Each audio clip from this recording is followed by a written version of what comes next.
उर्वरित 14 नगरसेवकांना एकत्र करून पाचगणीच्या विकासासाठी नेहमीच झटत राहिले। जिथे विकास तिथे लक्ष्मी कराडकर हे सूत्र माझ्या आयुष्यात मी नेहमीच पाळत आले। मात्र पाचगणीच्या जनतेच्या जीवावर निवडून आलेल्या नगरसेवक केवळ खाबुगिरी व जिथे पैसा मिळेल तिथे टक्केवारीसाठी मागे लागणाऱ्या 9 नगरसेवकांना मी स्वतःच माझ्या राजकीय कारकिर्दीतून हाकलून दिले। पाहुयात पाचगणीच्या नगराध्यक्षा लक्ष्मी कराडकर या काय म्हणाल्या। ज्या जनतेसाठी नगरसेवक म्हणून त्यांना निवडून दिले ते स्वतःच कॉन्ट्रॅक्टर बनू पाहत आहेत, अनधिकृत बांधकाम करत आहेत, हे माझ्या न्यायबुद्धीला कधीच पटणार नाही। म्हणून अशा नगरसेवकांना मी माझ्यापासून स्वतः दूर केला असल्याचा खळबळजनक खुलासा पाचगणीच्या विद्यमान नगराध्यक्ष लक्ष्मी कराडकर यांनी केला। पाचगणीचा विकास करणाऱ्या ठेकेदाराला हैराण करणे, त्यांच्याकडून पैशाची मागणी करणे, पैसे दिले नाही तर त्यांना त्रास देणे असा अजंठा या बाहेर गेलेल्या नगरसेवकांनी सुरू केला आहे। ज्या जनतेच्या जीवावर त्यांना निवडून दिले आहे हेच जनतेचे पैसे अशा पद्धतीने लुबाडू लागले असतील तर जनता त्यांना माफ करणार नाही। पाचगणीच्या विकासातून व निधीतून पैशाची हाव ठेवणाऱ्या नगरसेवकांची खाबुगिरी लक्षात आल्यानंतर पाचगणी जनतेचा व विश्वासाला तडा जाऊ नये म्हणून मी यांना माझ्यापासून दूर केले आहे। विकासाला आडवे यायचे, ठेकेदाराकडून पैसे मागायचे यांनी हा नवा उद्योग सुरू केला आहे। याचे एकमेव कारण यांच्या खाबुगिरीला मी लगाम घातल्यामुळे त्यांच्या पायाखालची वाळू सरकले आहे व त्यांची आग पाकड झाली आहे। म्हणून स्वच्छ सुंदर पाचगणीला बदनाम करणारे 9 नगरसेवकांचा षडयंत्र मी कधीही खपू घेणार नाही असा इशारा लक्ष्मी कराडकर यांनी दिला आहे। नमस्कार मॅडम, VM न्यूज मराठीमध्ये आपलं सहर्ष स्वागत आहे। आज पाचगणीच्या नगरसेवकांनी जे एकंदरीतच पाचगणीची सत्ता स्थापन 3 वर्ष होत आलेली आहेत आणि एकंदरीत 9 नगरसेवक जे तुमच्या बरोबर होते आज त्यांनी सौथा सुभा मांडलेला आहे। आज पाचगणीच्या कचरा डेपोवर जो आज प्रकार घडलेला आहे आणि या संदर्भात सगळ्यात 9 नगरसेवकांनी तुमच्यासह कार्यकारी CEO यांच्यावर आरोप केलेले आहेत, ठेकेदारांवर आरोप केलेले आहेत। नेमका या संदर्भात या आरोपाचा काय पद्धतीने खुलासा करा। जेव्हा 2 वर्षापूर्वी आम्ही सत्ता स्थापन केली तेव्हा आम्ही 14 नगरसेवक एकत्र येऊन सत्ता स्थापन केली। तुम्हाला माहिती आहे लक्ष्मी कराडकरचं नाव आलं तर तिथं विकासच येईल, परंतु 1.5 वर्षाच्या कारकीर्दीत लक्षात आलं की हे नगरसेवकांचं फक्त 1 पॉइंट अजेंडा आहे, ते आहे पैसे कमवणे। स्वतःच कॉन्ट्रॅक्ट घ्यायचं, स्वतःच इलिगल कन्स्ट्रक्शन करायचं आणि त्याच्या पुढं माझं जे स्टाफ आहे, जे काम करणारी माणसं आहे, उद्धट भाषा त्यांना वापर। हे 9 लोक भाग नाही गेले, ह्या 9 लोकांना मीच भाग टाकलेला आहे। आम्ही सगळे अपक्ष आहे, त्यामुळे आमची कुठल्याही प्रकारची आघाडी किंवा फ्रंट नाही आहे। आज जे काही त्रास होते त्यांचं एकच गोष्ट आहे की कॉन्ट्रॅक्टरला कसं हॅरेस करायचं। आज ज्या माणसाला आज त्यांनी काय धरले, आज बेसिकली त्यांनी गाडी वेस्टचे धरलेले आहे। वेस्ट म्हणजे काय, ओला कचरा सुका कचरा आम्ही वेगवेगळं करतो, परंतु सुका कचऱ्यामध्ये diaper, sanitary napkin, hill station आहे, लोकांनी उलट्या केलेले पिशवी जे आम्ही प्रोसेस करू शकत नाही हे सगळं इन्सिनरेशन मध्ये जायला पाहिजे।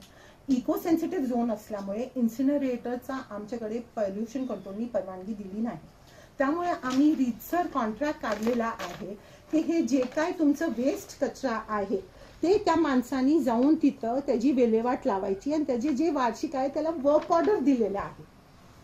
आज ते गाड्या का थांबवतात, आज ते लोक कशाला हे करतात, फक्त त्या माणसाकडनं पैसे उकळायचं। 3 आठवड्यापूर्वी तुम्हाला पाहिजेला आहे तर विचारा, नाक्यावर हेच नगरसेवकांनी बेदान ते माणसाला मारले बिचारेला। तो माणूस कुठं तरी येतोय, नाक्यावर ऑफिशियली उभं राहतोय, टोल कलेक्ट करतोय, नाही ना होत, कारण हे नगरसेवक आहे। तो बिचारा जे कॉन्ट्रॅक्टर येतोय तो पोट भरायला येतोय ना, तो काय गुन्हा दाखल करणार आहे। नेमकं 9 नगरसेवक तुमच्यापासून म्हणजे त्यांना काढण्याचं नेमकं पर्टिक्युलर कारण? माझं पर्टिक्युलर कारण होतं, मी तुम्हाला सांगते। आज ऍज अ नगराध्यक्ष मी कबूल करते, जनतेची माफी मागते की आज गावातले जे गटर्स आम्ही बनवायला घेतले एवढे वर्षानंतर त्याची तुम्ही परिस्थिती बघा। एवढे खराब गटर्स बनवलेले आहे का, कारण मला न सांगता ह्यांनी ह्यांच्या माणसांना कॉन्ट्रॅक्ट दिलेला आहे। थोडक्यात ह्यांनीच कॉन्ट्रॅक्ट घेतलंय दुसऱ्यांच्या नावावर। संपूर्ण तिथं तुम्ही ह्याच्या खाली जा, तुमचं MSCBच्या खाली जो 50 बंगले ग्रीन झोन मध्ये बनवलेले 50 बंगले। या संदर्भात कधी नोटीस वगैरे काढल्या? सगळे नोटिसेस आत्ता काढले ना, आत्ता नोटिसेस काढलेले आहेत, कारण तेव्हा ते रुलिंग मध्ये होते, प्रोटेक्शन मिळत होतं।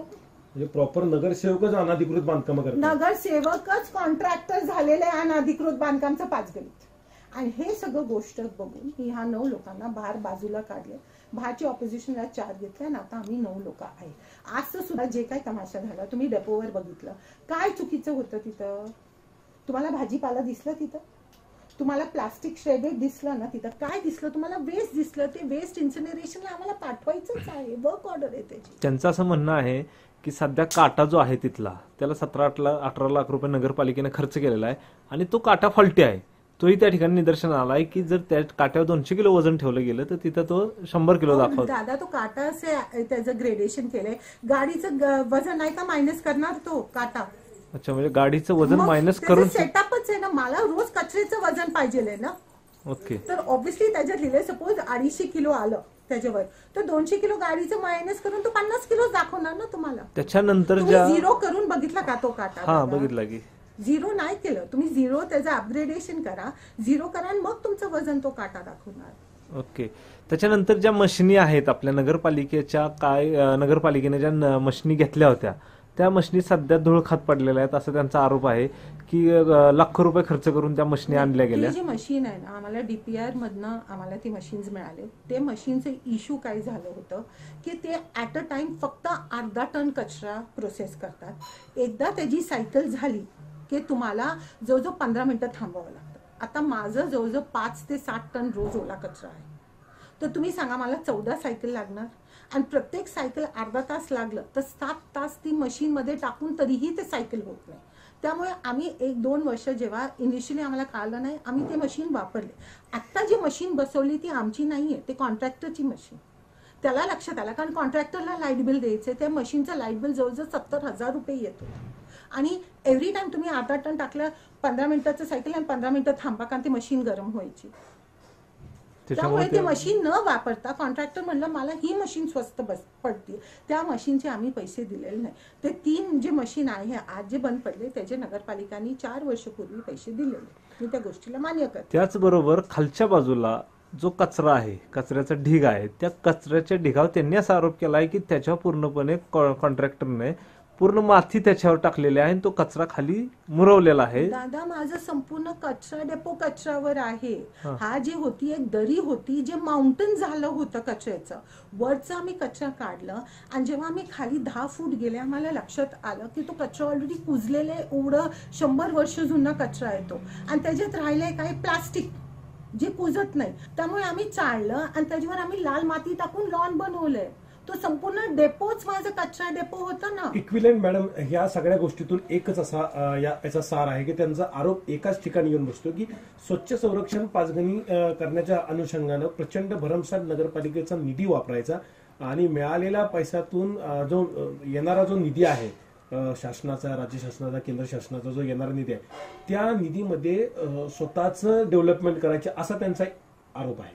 एक सांगते तुम्हाला, मागच्या वर्षी 2018 मध्ये आम्हाला पहिलं बक्षीस मिळालं. याच्यामध्ये त्यांचं असं वाटतं की तुम्हीच याच्यामध्ये जास्त इंटरेस्ट तुम्हाला, तुम्हीच हा निधीचा घरातल्यासाठी वापर करता. शासन 15 करोड रुपयांनी आम्हाला प्रॉमिस केलं की पहिलं बक्षीस 15 करोड मिळेल.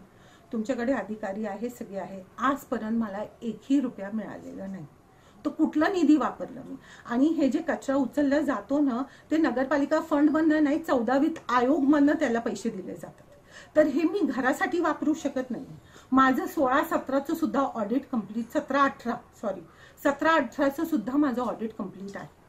हे जे म्हणतात प्रत्येक गोष्टीला ई टेंडर आहे, प्रत्येक गोष्टी कशी करायची, काय करायची शासनाचे बदला आम्हाला आदेश आहे. आज ह्यांना जे ओव्हरनाईट का आलेलं आहे कारण ह्यांचं जे खायचं काम केलं होतं ना ते टोटली बंद झालेलं आहे. आज लोक, तुम्ही मला विचारण्यापेक्षा पाचगणीच्या जनतेला विचारा, तुम्ही पाचगणीच्या जनतेला विचारा कोण सुखी आहे हे.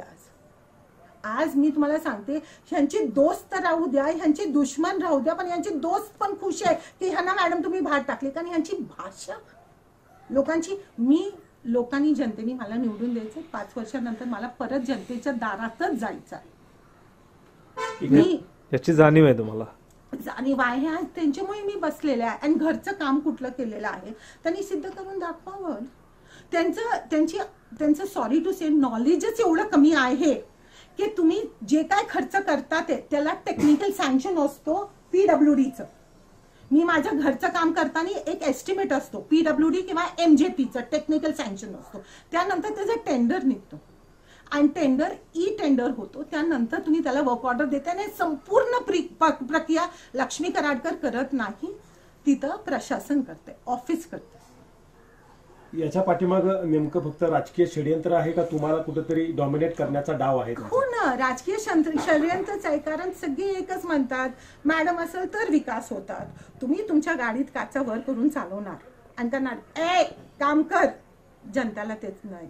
जनता तुम्हाला त्या गोष्टीला आज पसंत करत नाही. त्यांचा उलटा असा आरोप आहे की तुम्ही अशा पद्धतीने करताय. मी 4 व्हीलर कधीच नाही, मी 2 व्हीलर, मला 4 व्हीलर चालवताच येत नाही. पाचगणी सोडल्यावरच माझी 4 व्हीलर असती, नाहीतर तुम्ही कायम मला 2 व्हीलरलाच बघणार.